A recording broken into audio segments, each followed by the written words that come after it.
Onyx! Onyx! Oh, we're in the game! We're in!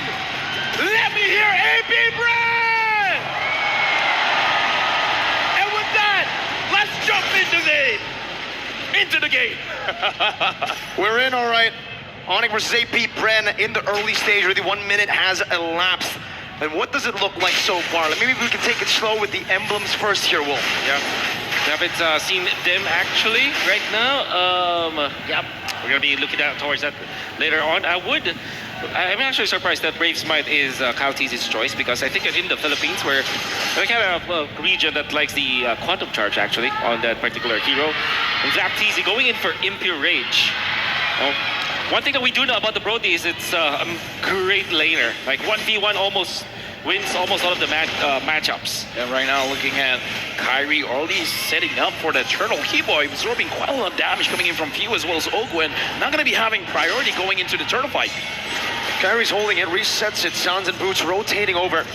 Both teams looking to go and contest for the first turtle of the game. Flap Tz already regaining that prio in the bottom side of the map. But both teams are still hovering over. Yeah, right now again, AP Bren, they do have the Astral Echo to find the opposing side, but Boots goes in. 3-man penalty zone off the Sounds, damage coming down, and that's going to be Keyboy who shoves them back. Kyrie winning the Red 3 battle with the implosion coming down as well. Now he's going to view. Very low first blood picked up by Sounds, but a good appraiser's wrath turns it around. Now Boots all alone. It's a 2-for-1 trade. Make it 2-for-2 for the turtle, but if Boots gets taken down here, Onic will lose out in the first fight of the game. Flap Tz. Congratulations, Onic on the turtle, but they had to pay with 3 members. It's not even worth it, Wolf. Not at all. At the first turtle fight, you don't want to get that turtle in exchange for 3 heroes. That's AP Bren. But a wonderful placement coming out from Flap Tz, just keeping his stabs up to Kyrie. Kyrie was way slow. Because of the control coming out from Flap, he still was able to get the turtle, which is amazing. But the succeeding fight, because they were pulled down so much, they didn't have any staying power anymore. This is why I was wondering, is it good for Onic to fight around the turtle? Because the boat coming in from AP Bren, as well as the heavy damage that they can put out. Kyle Tz wants Keyboy. The CC, right? It's phenomenal. Kyrie jumping in, Suns is there as well with the help of CW. That's a 3-man circling eagle knockup. CW forced to use the defensive battle mirror image back to his own turret. Turn of our memory also used up there. A good shot on the CW under his tier 1. Ogwen's looking for a dive angle. Jumps in with the guiding wind. Super Marco looking for a stun. Battle mirror image out. Super Marco gets 1 hit on the turret gold and backs away. Great for CW for sure, as he's able to stand his ground. But overall, this is really good for AP Bren, because now they are overtaking the jungle. Kyle Tz and Ogwen, the coverage that they can have because of the guiding wind and the sustain that they have with you from long distance. Woo! Even an appraiser's wrath, just to keep Keyboy at bay. They know how big the playmaking is. Boom. Dude, the impact is so huge. The entire map lights up. And speaking of the entire map, it looks like what AP Bren is trying to do is try to cover 51% of the map. They're making sure Onic stays honest. Onic stays in their path. I love the crowd, man. I really do. They're cheering for the screen going back to normal. Onic. Some good damage on Ogwen. Astral Echo connecting onto all 4. Flap Tz holding onto the turtle. That's a good Astral Spear onto the back. Boots gonna be zoned away for now. Kyle Tz jumping in, getting a taunt, knocking Boots up. Flap Tz doing the same thing. Now with the Inferno in a circling eagle. Boots with the flicker backwards. That might just be a kill. DPZ to fall back. Gets a snipe from downtown. That is Keyboy who's forced back, and now the entire Onic have to pull back. Massive pokes coming out from AP Bren. The positioning, Ogwen was so instrumental in that, as well as Flap Tz. This surprise pick with this Matilda and this Dams will make it difficult for Onic to get some territories, get some ground, and Few being on point with the spear. The way that I see it, AP Bren wants to tell the Sky Kings, stay down, stay grounded. We're not gonna allow you to fly. But looking at the pacing here, I gotta ask you, Wolf, is this enough? Because Onic, it looks like they're fine moving in this pace. Oh, definitely. This is what they need to be doing. And the thing is, they're not really like stumbling, or they're not giving anything for Onic Esports again to kind of move on. And I think this is the way that they're handling the left side of the map with the Brody, the top lane. gives them so much ground to work with and so much control at the early stages of the game. And with a 3,000 gold lead, they're really dictating the pace. They're already rotating up top. They know where the battle mirror image can be placed down. GW, no turret there, but he backs up to the battle mirror image. And Onic are looking for a counterattack, but it is going to be fumbled instantly. AP Bren spot them, and they know exactly what they were planning.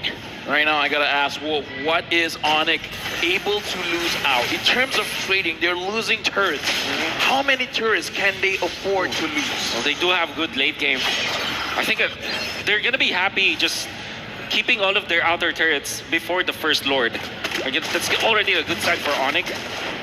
Because right now, I mean, if the first Lord goes in favor of AP Bren and they don't have their turrets anymore, that's gonna be a very bad problem. But I think, just to answer your question, that's the most that they can have. All right, looking like Onic, they gotta keep that in mind. Onic gotta keep that in mind, man. If they want to make sure that they are still breathing into the game, they gotta make sure when the Lord happens, the outer turrets are safe. Looking at the mid, very healthy. Looking at the EXP lane, looks like it's generally quite okay as well. And now looking at the turtle, it's in favor of AP Bren, with 3 members of Onic getting spotted out. Boots walking up now. Flapteasy dealing some damage on a Keyboy, poking him down with an Astral Spear, connecting onto the back line as well. Circling Eagle, knocking Kyrie up, zoning them away from the turtle, and Boots is forced to run away. Flapteasy just wreaking havoc as Calteasy picks up the turtle. Once again, 3 turtles to AP Bren, no contest from Onic. We gotta talk about Flapteasy here. He's really pushing everyone from Onic away. How's he doing this? No, this is the strength of the Thames with the Impure Rage and the threat of the Vengeance. Then there's always that Ogwin factor where no matter what happens, he's gonna be safe. That's why the 2 of them just go together and there's nothing that Onic can do. The early game tempo from the side of AP Bren was dictated by this Thames as well as this Matilda. Well, good news for Onic fans because EW is still deathless. Sans is able to protect himself with the ult coming in from Matilda. So far, a pretty slow-paced game, but looks like Onic, again, this is the kind of pacing that they are forced to go into. But Kyrie, now, again, the question to Wolf, can Kyrie farm up enough that he can cause trouble for AP Bren? Oh, it's not just about himself. I mean, the answer is yes, but Kyrie still secures it. Kyrie still secures it. The answer is yes, but he really needs to find his teammates. I think, you know, when you look at the Dyroth, you would think that this is a singular hero or an individual kind of hero, but it's not. It's a combo-based hero. You need someone else with physical damage to combo with you so that you're able to just make full advantage of the passive as well as the kit that Dyroth has. So I guess for Kyrie, yeah, surely you can farm up, but you need to utilize your teammates as well. Exactly, right? It's not a solo hero here, especially I feel like the way that Kyrie's building towards, it's more of that utility build. Anti-Cuira's first item, only a Fury Hammer to help him deal some damage and a little bit of penetration. So this pick is really reliant on everyone else dealing damage. He's a utility jungler. Help me understand this, Wolf. Why is Keyboy positioning the way that he is positioning now? Oh, it makes me wonder. He doesn't have any teammates. I think he just wants to make sure that the purple buff will be at least watched. And there's really nothing that they can do right now aside from farming. He's spending his time here so that he's going to be able to land a wonderful implosion once they see the other members. Looks like they're setting up on the board here. Sans Flickering out. Astral Echo thrown out as well by Sans in panic. And I feel like for Keyboy, is he trying to learn from his idol? The BBB, the Big Brain below, and now it's the BBK, Big Brain Keyboy, perhaps. Here's the thing, AP Bren, no one sees this. No one knows where Keyboy is, but even if he gets a 5-man implosion, will the damage be enough, Wolf? Maybe they have the Dyron, so they can. The damage will be there. But AP Bren's damage as well is quite massive. Look at the poke coming in, Boots. Yeah, it's already down to half. Even the Lizard did not spot out Keyboy. Yeah. Another Astral Spear, Boots taken low. Penalty zone, that's a DPZ, but not a defensive penalty zone. That's a desperate penalty zone from Onic. A 4.8k gold lead, building up to 5k, and it has halted any shot of Onic to look for an angle to fight. It looks like Keyboy abort the plan. This is not going how we want it to go. Keyboy returns, and now Onic, they got to pre-plan what else are they going to do. Astral Echo finds 2. Mission mailed. Onic forced back into their tier 1 and Super Marco. Mr. Recchitiano picks up that tier 1 in the mid lane. The turret eater. Oh, this is definitely going to be AP Bren's power spike. And Onic need to hold their ground. AP Bren's lineup with this Matilda, with this Brody, they're very, very strong at this moment. And the thing is, because of the fact that Few had a great time in the early stages, he's going to be the one to supplement the damage in the latter portions of the game. So AP Bren, even their composition is like this, they're not technically just an early to mid kind of a lineup. They do have the late game because of this Novaria. Onic needs to respect that. They need to make something happen now. How's the clear though, right? I mean, Onic right now, they're trying to deal with just a super minion wave. It's not and good. It's not good. We saw the main reason they were able to come back was that wave clear with the Lily. SCW gets poked by a torn apart memory. Zone back to his base. Something about Onic. I believe, and I kind of feel like all the Sonics believe, as long as the crystal is not destroyed, because it's not just in M5. They did it in M4 as well. When the odds are not in their favor, they will find a way. They will be able to do the impossible. Dude, was that against the Valley, dude? Maybe. Talk about memory. Oh, Kyrie forced back battle mirror image defensively as well. Onic have fended off the first Lord, but I would say it's quite value. AP Bren got half of the HP for the turret in the bottom lane. That's right. The Twilight Armor picked up by Carry, this is definitely a reaction to what AP Bren is giving them. Going up against the Novaria. Now, if I'm looking at the heroes, the composition of Onic, there's really no dive that can get to Few. So I think that this is another problem that they have to go through.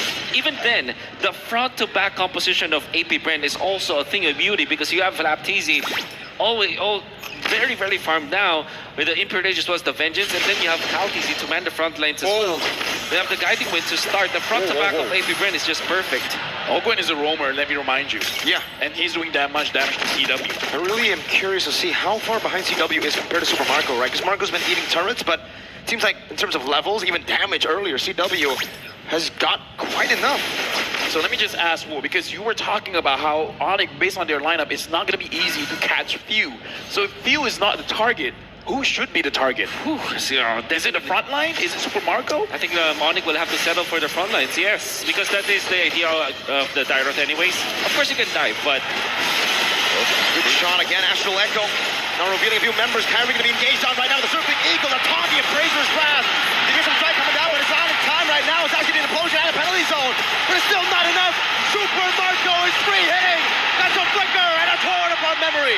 Good attraction by Sans. A good shot over. Sans dogging away. AP Bren looking for the end angle now. 7-1, 10,000 gold lead building. 2 members down for the Sky Kings.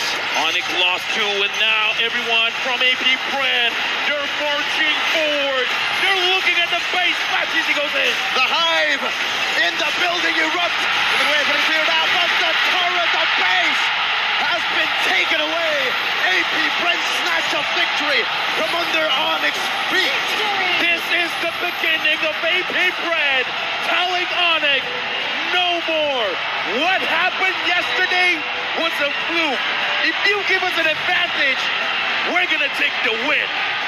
A beautiful execution coming out from AP Bren, the way that they drafted their early game composition with the Brody as well as the Matilda.